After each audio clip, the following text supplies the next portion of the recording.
दक्ष police news, पहिले खाकी मग बाकी। परराज्यातून महाराष्ट्रात होणाऱ्या अवैध मद्य तस्करी विरुद्ध राज्य उत्पादन शुल्क विभागाने मोठी कारवाई केली आहे।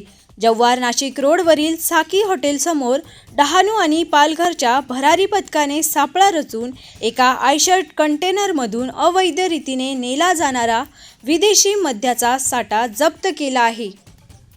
तस्करांनी पोलिसांची दिशाभूल करण्यासाठी आयशर गाडीवर ॲमेझॉन नावाचे बनावटी सील लावले होते।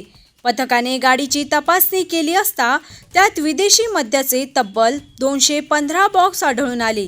या कारवाईमध्ये सुमारे 20 लाख रुपये किमतीची आयशर गाडी आणि मद्याचे 215 बॉक्स असा एकूण 37,13,000 रुपयांपेक्षा अधिक किमतीचा मुद्देमाल जप्त करण्यात आला आहे।